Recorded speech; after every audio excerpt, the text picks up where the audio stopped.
নমস্কার, শুরু করছি টপ নিউজ উইথ 6। আমি পিউ রয়েছে আপনার সঙ্গে। শুরুতেই তাপস পালের কথায় আসি। আগামীকাল শেষ হচ্ছে তার 3 দিনের সিবিআই হেফাজত। আগামীকাল আবার তাকে আদালতে পেশ করা হবে।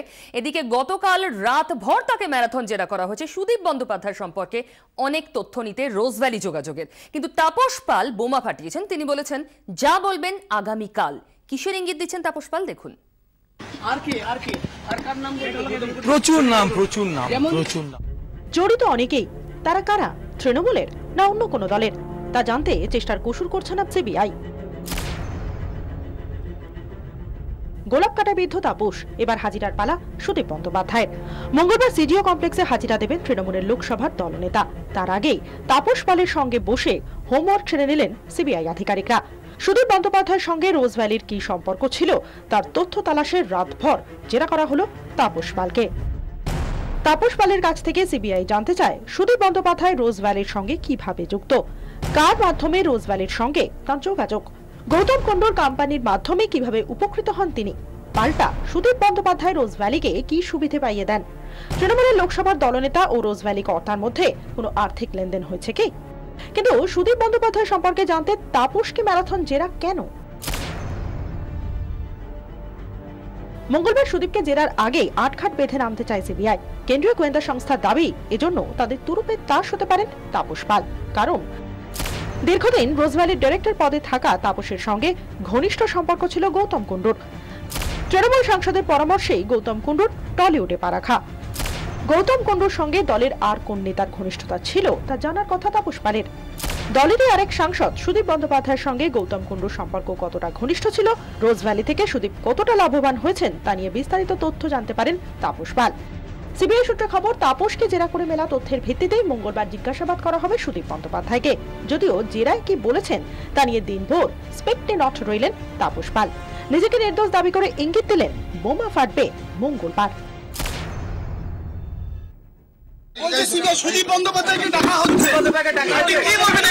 কোনো দোষ করিনি, আমি নির্দোষ।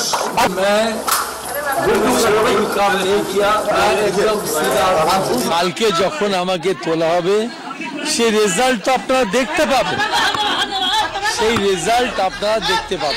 আর কয়েক ঘন্টা মঙ্গলবার তাপস পালকে ভুবনেশ্বর আদালতে পেশ করবে সিবিআই। নতুন কি বোমা ফাটান তৃণমূল সাংসদ? সবার নজর এখন তাপস পালের দিকে। সুদীপ বন্দ্যোপাধ্যায়ের সঙ্গে রোজভ্যালির কি কানেকশন, আদৌ কি কোনো আর্থিক লেনদেন হয়েছিল, এই নিয়ে তাপস পালকে জিজ্ঞাসাবাদ অত্যন্ত প্রাসঙ্গিক এবং তাৎপর্যপূর্ণ, এমনটাই মনে করছে রাজনৈতিক মহল। 24 ঘন্টার জন্য ক্যামেরায় কুণাল গাঙ্গুলির সঙ্গে বিক্রম দাস, ভুবনেশ্বর। কিন্তু কি বলবেন তাপস পাল আগামীকাল? চলুন এই নিয়ে কথা বলা যাক আমাদের প্রতিনিধির সঙ্গে। বিক্রম দাস আমার সঙ্গে রয়েছে টেলিফোনে। আগামীকাল রেজাল্ট দেখতে পাওয়া যাবে, কোন রেজাল্টের দিকে ইঙ্গিত করলেন তাপস? বিক্রম, দেখো 30 তারিখ তাপস পাল গ্রেফতার হয়েছিল এবং তারপর থেকে দেখা গেছিল কার্যত তিনি কিন্তু মুখে কুলু পেতেছিলেন, কোন রকম কোনো কথা তিনি বলছিলেন না। তিনি কিন্তু শুধুমাত্র মুচকি হাসছিলেন, এর বেশি একটা কথা তিনি বলেননি। কিন্তু যেটা দেখা গেল গতকাল কিন্তু কার্যত একের পর একবার তাপস পাল বিস্ফোরক হয়ে ওঠেন। কখনো তিনি বাবুল সুপ্রিয়র প্রসঙ্গ তুলে ধরেন, কখনো তিনি গৌতম কুণ্ডুর বিষয়ে তুলে ধরেন, আবার কখনো তিনি বলেন যে অনেকে কিন্তু জড়িয়ে রয়েছে এই রোজভ্যালি কাণ্ডে, সব আস্তে আস্তে সত্যি সামনে আসবে। সেক্ষেত্রে আজকে যখন তাপস পালকে নিয়ে যাওয়া হচ্ছিল তখন কিন্তু অত্যন্ত নিরাপত্তার বেষ্টনীতে তাকে নিয়ে যাওয়া হচ্ছিল, কোন রকম ভাবে সিবিআই তাকে কথা বলতে দিচ্ছিল না। এবং সেই কারণে যখন তাপস পাল কিছুক্ষণের জন্য সুযোগ পান কথা বলার, তখন কিন্তু তিনি বলেন যে তিনি যা বলার কালকের আদালতে বলবেন। এবং সেক্ষেত্রে তিনি আগেও ইঙ্গিত দিয়েছিলেন যে অনেক প্রভাবশালী ব্যক্তি, অনেক কিন্তু এই রোজভ্যালির সঙ্গে জড়িয়ে রয়েছে এবং সত্য সামনে আসবে যখন যত সময় যাবে তত। কিন্তু তার মানে তিনি কি আগামীকাল বিভিন্ন নাম সামনে আনতে চলেছেন? দেখো এখনো পর্যন্ত এই বিষয়টা স্পষ্ট নয়। আগামীকাল তাপস পালের প্রোডাকশন ডেট রয়েছে, তাকে পেশ করা হবে আদালতে। সেখানে সিবিআই থেকে নিজেদের হেফাজতে নেয় নাকি জেল হেফাজতে পাঠানোর জন্য আবেদন জানায় সে বিষয়টা দেখার। কিন্তু তাপস পালকে কালকে আদালতে পেশ করতে হবে, সেক্ষেত্রে তিনি ম্যাজিস্ট্রেটের মুখোমুখি হবে। সেখানে দাঁড়িয়ে তিনি কি বলেন এখন এই বিষয়টাই কিন্তু দেখার। বিক্রম, ধন্যবাদ। আগামীকাল অন্যরকম রেজাল্টের ইঙ্গিত দিয়ে রাখলেন তাপস পাল। এদিকে আগামীকাল অত্যন্ত গুরুত্বপূর্ণ, কারণ সুদীপ বন্দ্যোপাধ্যায় যাচ্ছেন হাজিরা দিতে। সিবিআই এর সামনে তিনি বসবেন, তাকে জেরা করা হবে। তার আগে হোমওয়ার্ক সেরে রাখতে চাইছে সিবিআই এবং সেজন্যই তাপস পালকে গতকাল রাতভর জেরা করা হয়েছে বিভিন্ন তথ্য সংগ্রহের জন্য সুদীপ বন্দ্যোপাধ্যায় সম্পর্কে। এ নিয়ে আমরা আরো জানবো, আমাদের প্রতিনিধির সঙ্গে কথা বলে সিজার মন্ডল আমার সঙ্গে রয়েছে। সিজার, এই যে রাতভর জেরা তাপস পালকে এবং বিভিন্ন তথ্য সংগ্রহের চেষ্টা, এই প্রিপারেশনটা কতদূর এগোলো সিবিআই এর? দেখো সেদিক দিয়ে যেমন একটা হোমওয়ার্ক তাপস পালকে জিজ্ঞাসাবাদ করে সুদীপ বন্দ্যোপাধ্যায়ের জন্য একটা হোমওয়ার্ক যেমন সিবিআই গোয়েন্দারা করছেন, তার পাশাপাশি ইতিমধ্যেই বেশ কিছু তল্লাশিতে যে সমস্ত ডকুমেন্টস পাওয়া গেছে তার ভিত্তিতে কিন্তু একটি 10টি প্রশ্নের একটা কোয়েশ্চেনিয়ারও কিন্তু ইতিমধ্যে তৈরি হয়ে গেছে সুদীপ বন্দ্যোপাধ্যায়ের জন্য। এবং যেটা প্রাথমিকভাবে জানা যাচ্ছে, মূলত তার বিরুদ্ধে সব থেকে বড় যে দুটি অভিযোগ, যে তিনি বেশ কিছু নথিপত্র পাওয়া গেছে এবং কিছু প্রত্যক্ষ প্রমাণ পাওয়া গেছে যাতে দেখা যাচ্ছে তিনি বিভিন্ন সময় আর্থিকভাবে লাভবান হয়েছেন রোজ ভ্যালির কাছ থেকে, এবং তার বিনিময়ে তিনি তার রাজনৈতিক প্রভাব খাটিয়েছেন রোজ ভ্যালিকে বিভিন্ন বিপদ থেকে মুক্ত করতে, রোজ ভ্যালির বিভিন্ন জায়গায় ব্যবসা সম্প্রসার করতে সাহায্য করেছেন তার রাজনৈতিক প্রভাব খাটিয়ে। এটাই নিয়ে নাটসেলের মূল অভিযোগ। এবং তার পাশাপাশি একটি বিষয় আসছে যে সুদীপ বন্দ্যোপাধ্যায় স্ত্রী রোজ ভ্যালির ব্যানারে একাধিক ছবি করেছেন এবং সেই ছবির বেশ কিছু পয়সা সুদীপ বন্দ্যোপাধ্যায়ের অ্যাকাউন্টে কেন এসছে, এটাও কিন্তু একটা প্রশ্ন সিবিআই গোয়েন্দাদের। সিজার, অনেক ধন্যবাদ। আগামীকালের দিকে তো আমরা তাকিয়ে অবশ্যই রয়েছি। একদিকে সুদীপ বন্দ্যোপাধ্যায় তিনি জেরার মুখোমুখি বসবেন, সিবিআই কর্তাদের মুখোমুখি বসবেন। 10টা প্রশ্নের একটা প্রশ্নমালা তৈরি করা হয়েছে তার জন্য, যা ইতিমধ্যেই আমাদের কাছে খবর পাওয়া যাচ্ছে সিবিআই সূত্রে। অন্যদিকে আগামীকাল আবার সিবিআই আদালতে পেশ করা হবে তাপস পালকে। তার 3 দিনের সিবিআই হেফাজতের মেয়াদ শেষ হচ্ছে আগামীকাল। নতুন করে হেফাজতের মেয়াদ বাড়বে, কি বোমা ফাটাবেন তাপস পাল, সেদিকে যেমন নজর রয়েছে, তেমনই কাল সুদীপ বন্দ্যোপাধ্যায়ের জন্য অত্যন্ত গুরুত্বপূর্ণ। কিন্তু এই পুরো ব্যাপারটাই প্রতিহিংসার রাজনীতি, গণতন্ত্রের কণ্ঠরোধ করতে সক্রিয় ফ্যাসিবাদীরা। সুদীপ বন্দ্যোপাধ্যায়কে সিবিআই তলব প্রসঙ্গে প্রতিক্রিয়া 2 তৃণমূল সাংসদ মুকুল রায় আর অর্পিতা ঘোষের। When the fascism force is worried about the attack, then fascism start their attack. तो आपको क्या लगता है ये अटैक बहुत बढ़ेगा और ज्यादा होगा ये attack? I am not going to say it will be decided by the party. It is decided by the peoples at large. এখন বিষয়টা পুরোপুরি পলিটিক্যাল ভেন্ডেটা।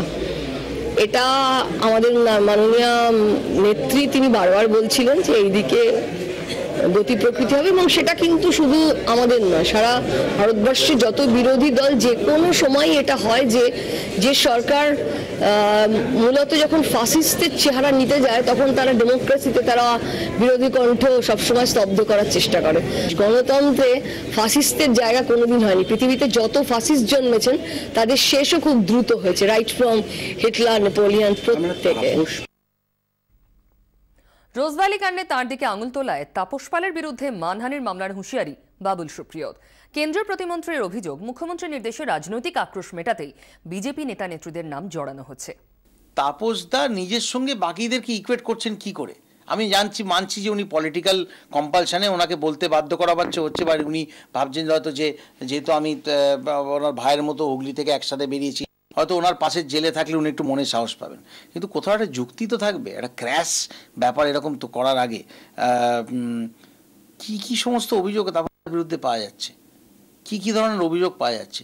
সেরকম একজন মানুষ যে সিবিআই কাস্টডিতে রয়েছে, কাস্টডিতে থাকাকালীন সে কারোকে মেলাইন করার চেষ্টা করছে। আমি সিরিয়াসলি খুব স্ট্রিনজেন্ট মানহানির মামলা করার জন্য আমার লয়ারদেরকে আমি কন্টেমপ্লেট করতে বলেছি, সমস্ত খতিয়ে দেখতে বলেছি।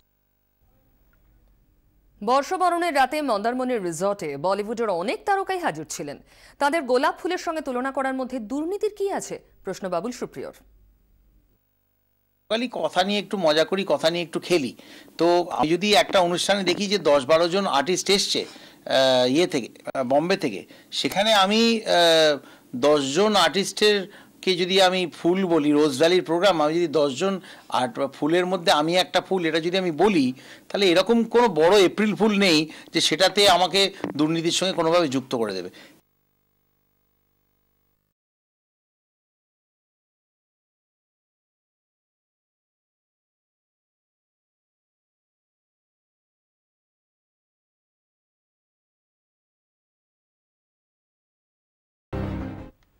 দুর্নীতি নিয়ে মোদি মমতাকে একসঙ্গে বিঁধলেন সূর্যকান্ত মিশ্র।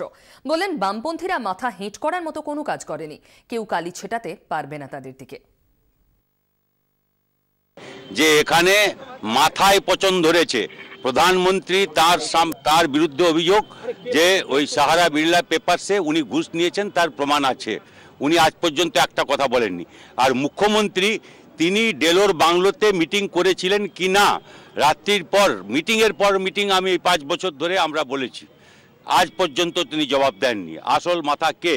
এর মাথায় ওইখানটায় ঘুণ ধরেছে, ওই টাকা মাথা পর্যন্ত গেছে। আমাদের মাথা একটাই, এক ফোঁটাও কালি ছেটাবার হিম্মত কারণ নেই বামপন্থীদের মাথায়। আর কেউ সেই জ্যোতি বসু থেকে বুদ্ধদেব ভট্টাচার্য পর্যন্ত বা আমরা আছি যারা এখানে, আমাদের মাথায় আমাদের জামায় এক ফোঁটা কালি ছেটাবার মতো নেই। ওদের 5 বছর ধরে মুখ্যমন্ত্রী হুমকি দিচ্ছেন আমাকে জেলে পুরবেন। আমি তো বলি যে আসছেন না কেন, আপনার লোক কোথায়? আসছেন আর তো ওই তার বউ বাচ্চা তাকে ধরে এইসব টানাটানি করছে, এই হচ্ছে ওদের তাকত, এটা হচ্ছে পার্থক্য। শ্যামল চক্রবর্তী যেখানে যেখানে শ্রমিকরা আছে তাদের সংগঠিত করতে যান, শ্রমিকদের লড়াই। টাটা বিড়লা কি সাহারা পেপারসে সাহারার কাছ থেকে কি সারদা নারদার কাছ থেকে পয়সা নেওয়া এক ব্যাপার, আর তাদের শ্রমিকদের সংগঠিত করা আরেকটা ব্যাপার। এটা যারা বলছে তাদের মাথায় এই সাধারণ বুদ্ধিটার অভাব আছে।